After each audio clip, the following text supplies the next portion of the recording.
First is to establish a groundedness in presence.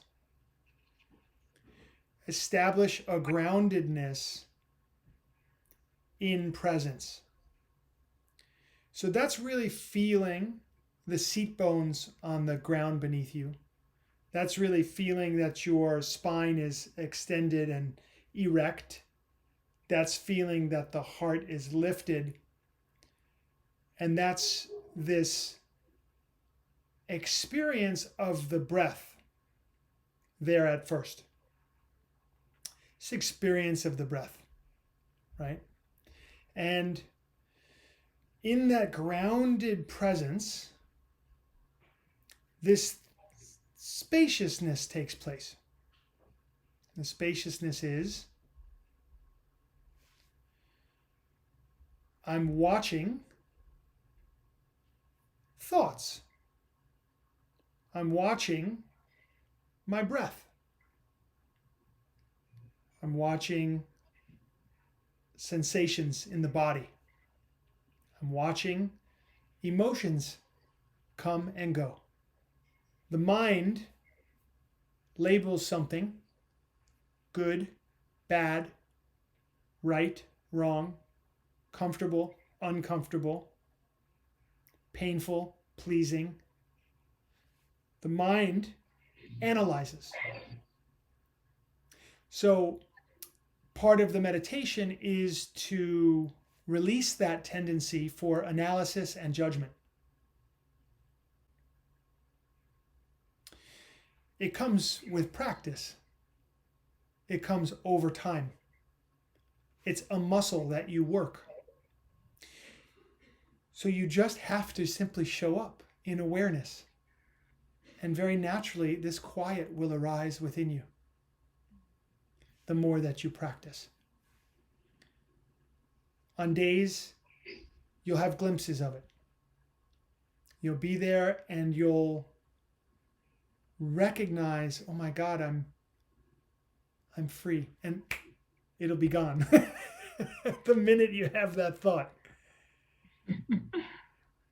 On other days, it just happens.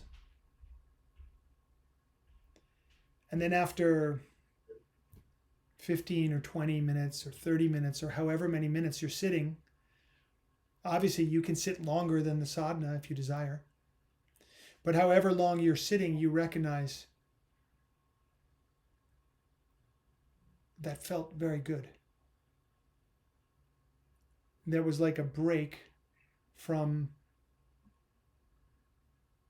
the endless coloring, good, bad, right, wrong, the endless, it was just a vacation from all of that, you know?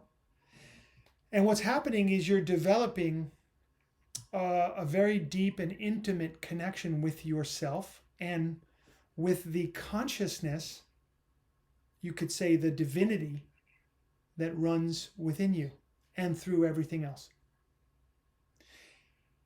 With practice and after time, there's less of a reaction to life, much like there's less of a reaction to thought, less of a reaction to emotion. There's a pause that you've developed, and there's a muscle of great presence. Your personality changes. Your priorities rearrange. Your way of showing up in the world and in relationships becomes much more empowered.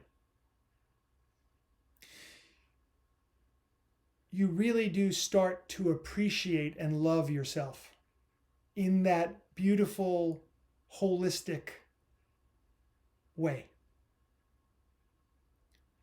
And once that takes place, when you really, really fall in love with you,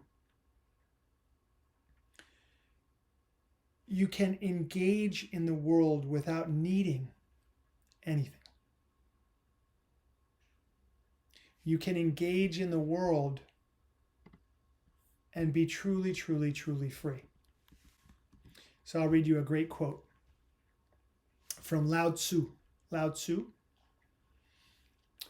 Chinese philosopher. Because one believes in oneself, one doesn't try to convince others. Because one is content with oneself, one doesn't need others' approval. Because one accepts oneself, the whole world accepts him or her. So imagine the power of that. To believe in yourself, to be content with yourself, to accept oneself.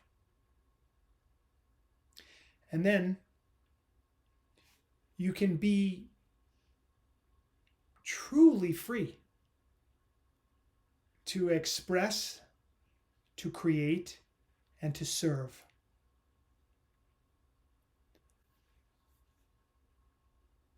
And the truth of the matter is you won't be hung up in really much of anything at all. You'll be engaged and passionate and loving, creative, and you contribute.